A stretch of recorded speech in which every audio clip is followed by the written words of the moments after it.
Es la tierra al lejano oeste de la Tierra Media. Una tierra donde despertarían los primeros pueblos y donde el Señor Oscuro centraría sus primeros esfuerzos en corromperlos. Con el tiempo, estas tierras serían hogar no solo de hombres y elfos, sino también de 4 clanes de enanos, 3 de los magos y criaturas únicas del este. Hoy en Nerd of the Rings Español cubrimos la historia de Rhûn. En los primeros días del mundo, específicamente en el año de los árboles 1050, los elfos despiertan en el lejano oeste de Cuivienen. Se nos dice que Cuivienen está a 720 kilómetros al este o sureste de lo que sería la futura ubicación del mar de Rhûn, y que se encuentra en el lado este del mar de Helcar. Aunque muchos elfos harían el gran viaje hacia el oeste, algunos, llamados los elfos Avari, permanecen en el este. Se cree que algunos de estos elfos Avari fueron corrompidos por Melkor en los antiguos días, convirtiéndose en la raza de los orcos. Se nos dice que algunos de los Avari eventualmente vagarían hacia el oeste, lo que implica que algunos se quedaron en el este. 450 años de los árboles más tarde, aproximadamente 4311 de nuestros años, estas tierras lucen completamente diferentes, ya que se nos dice que Cuivienen había sido perdida en el tiempo y que estas tierras lucen mucho más parecidas a lo que vemos en edades posteriores. Es aquí donde los primeros hombres despiertan en la lejana tierra oriental de Hildorien, en el primer año de la Primera Edad. Como cubriré en mi video sobre la casa de los Edain, los antepasados de los hombres en las historias de la Primera Edad viajan al oeste y se encuentran con los elfos Avari y con otras razas de seres que vivían en el este, los enanos. Los 7 padres de los enanos despiertan en algún momento entre el despertar de los elfos y el despertar de los hombres. 2 de los padres enanos, los de las barbas de fuego y los cintura ancha, despertarían en las montañas azules en el oeste, fundando Nogrod y Belegost. Durin, padre de los babiluengos, despertaría en el monte Gundabad, en el norte, y viajaría hacia el sur para fundar Khazad-dûm. Los 4 restantes, padres de los puños de hierro, barbatiesas, rizos negros y pies de piedra, se dice que despertaron en el este. La única pista que se nos da sobre la ubicación de las salas de los enanos de Rhûn es que estaban tan lejos o más lejos de las montañas nubladas como lo estaba el monte Gundabad de las montañas azules. Cuando los hombres migrantes hacia el oeste se encuentran con los enanos, se dice que algunos de estos enanos habían caído bajo la sombra y eran de mente malvada y desconfiada hacia los hombres. Aunque muchos de estos hombres se trasladarían a Beleriand y se convertirían en las 3 casas de los Edain, algunos hombres permanecerían en las tierras de Rhûn, convirtiéndose en los pueblos que conocemos como los orientales. No solo se encontrarían hombres, elfos y enanos en Rhûn. Tolkien también nos habla de bestias que eran únicas de la región. Algunas son muy reales y creíbles. Otras son extraordinarias y quizás incluso míticas. Primero tenemos a los Cain de Arau, que eran una especie de bueyes que vivían en los campos cerca del mar de Rhûn. Se dice que eran más robustos y salvajes que cualquier otra raza de bueyes en la Tierra Media, y las historias afirman que descendían del ganado de Orome, el cazador. Como lo evidencia el hecho de que Arau es la forma Sindarin del nombre de Orome. Estas criaturas tendrían una conexión directa con uno de los miembros de la Comunidad del Anillo, pues Vorondil, el ancestro de Boromir, que vivió 1000 años antes, cazaría a los Cain de Arau, y fue uno de sus cuernos que fabricaría el Gran Cuerno, que sería pasado por la línea de los senescales de Gondor hasta Boromir. Hay otra criatura única de Rhûn, que es debatible si realmente existió. Se trata de los hombres gusano. Solo hay una referencia a estas criaturas. En el Hobbit, Bilbo dice: «Decidme lo que queráis que haga y lo intentaré, aunque tuviera que ir desde aquí hacia el este del este y luchar con los hombres gusano del último desierto».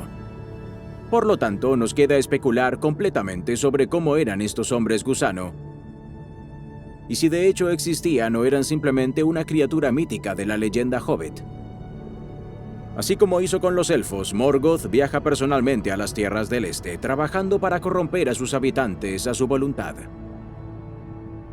Muchos orientales caerían bajo la dominación del Señor Oscuro, y esta antigua alianza también sería utilizada por el sucesor de Morgoth.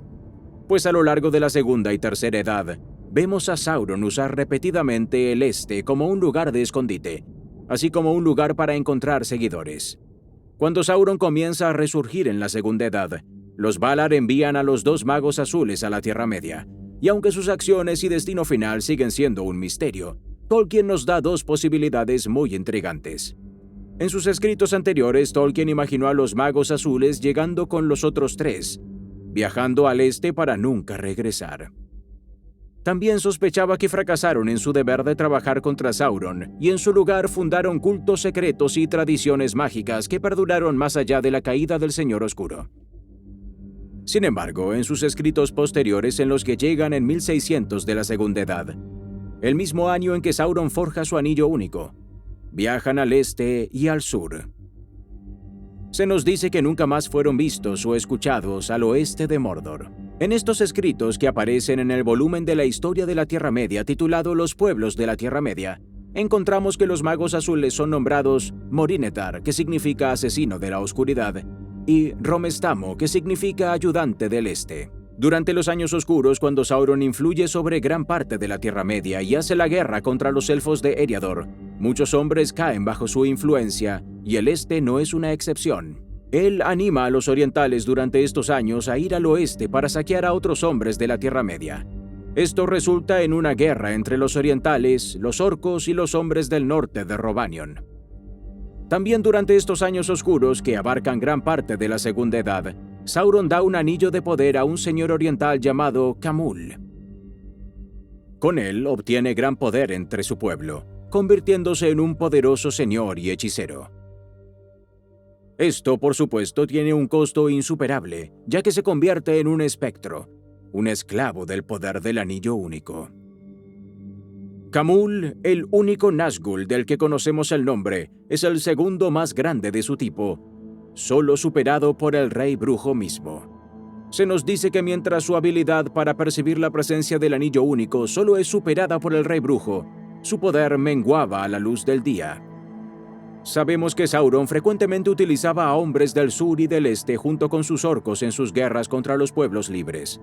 Pero en el capítulo final de El Silmarillion se nos dice que otra raza también se alió con el Señor Oscuro.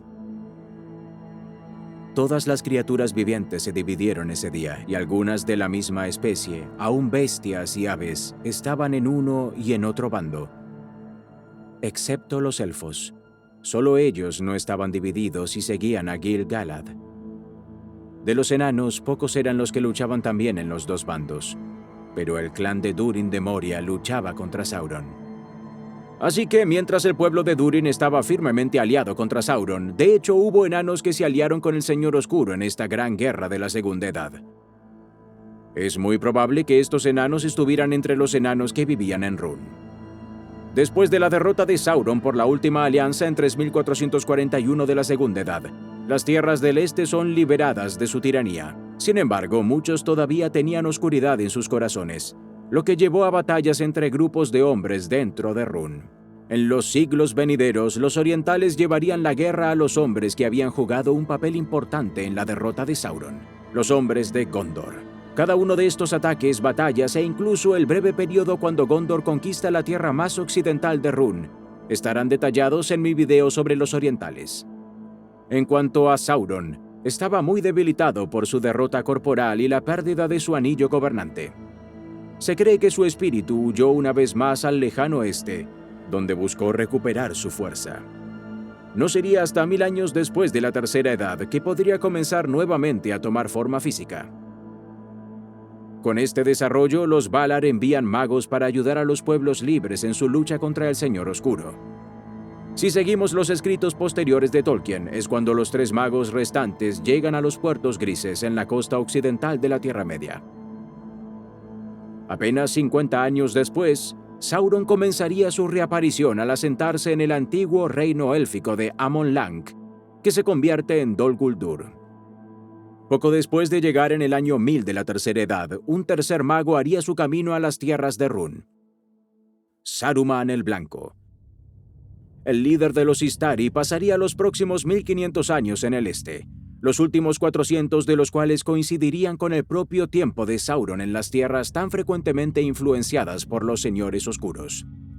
Pues en 2063 de la Tercera Edad, Gandalf investiga a Dol Guldur y el misterioso nigromante huye. Así, Sauron una vez más regresa al este, donde trabaja para recuperar su poder. A lo largo de estos 400 años, reúne a más orientales a su servicio. Sin duda, aprovechándose una vez más de antiguas alianzas. Durante este tiempo, Morínetar y Romestamo tienen la tarea de encontrar dónde reside Sauron en el este, pero no tienen éxito. Sauron regresa a Dol Guldur como el nigromante en 2460 de la Tercera Edad y 3 años después, en 2463 de la Tercera Edad, Saruman está de regreso en las tierras occidentales de la Tierra Media y es nombrado líder del Concilio Blanco.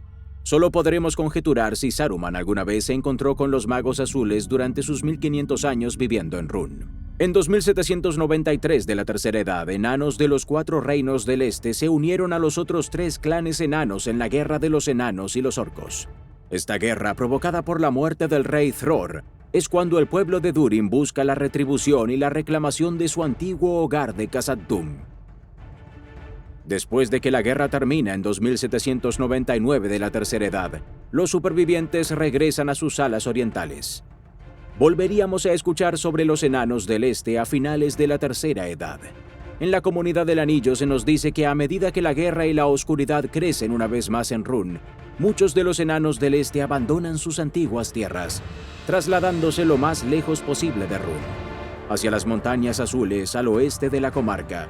Frodo Bolsón se encuentra con algunos de estos enanos durante su migración. Volviendo a los magos azules, Tolkien también afirma que Morínetar y Romestamo juegan un papel importante tanto en el este como en el sur, y que sus esfuerzos aseguran que las fuerzas de Sauron de estas tierras no superen en número y abrumen a los hombres del oeste, ayudando así a asegurar la victoria para los pueblos libres y la derrota de Sauron.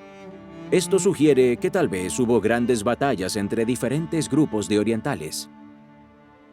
Como mínimo, nos muestra que los magos azules ayudaron a contrarrestar los esfuerzos de Sauron para reclutar hombres de Rhûn bajo su estandarte. Como sabemos, los orientales no solo lucharían en la batalla de los campos del Pelennor en Minas Tirith, sino que también librarían guerra contra el reino enano de Erebor y los hombres de Valle en el norte. En ambos casos son finalmente derrotados. Aunque la derrota de Sauron el 25 de marzo de 3019 es definitiva, habría efectos persistentes de su maldad y la de Morgoth en las tierras de Rhûn. En el apéndice A se nos habla de algunas de las últimas batallas de Aragorn como rey Elessar. En Gondor ahora gobernaba el rey Elessar, y en Arnor también. En todas las tierras de aquellos antiguos reinos, él era rey. Salvo solo en Rohan, pues renovó a Éomer el regalo de Cirion, y Éomer volvió a tomar el juramento de Eorl. A menudo lo cumplió, pues aunque Sauron había pasado, los odios y maldades que él engendró no habían muerto, y el rey del oeste tuvo muchos enemigos que subyugar antes de que el árbol blanco pudiera crecer en paz. Y dondequiera que el rey Elessar iba a la guerra, el rey Éomer iba con él, y más allá del mar de Rhûn y en los lejanos campos del sur, se escuchó el trueno de la caballería de la marca, y el caballo blanco sobre verde ondeó en muchos vientos hasta que Éomer envejeció. Así, las tierras del Rhûn occidental serían finalmente subyugadas en la Cuarta Edad por el rey Elessar.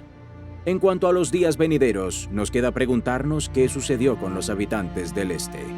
¿Podrían los orientales que habían sido leales a Sauron finalmente liberarse del yugo de su influencia? ¿Habría más guerras entre los orientales leales a Sauron y aquellos que no lo eran? ¿Regresarían los enanos de Rhûn a sus antiguos hogares? ¿Y qué fue de los magos azules?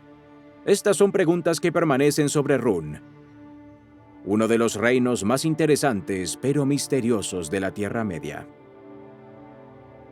Te quiero agradecer por tu tiempo y espero que hayas disfrutado de esta explicación sobre la historia de Rhûn.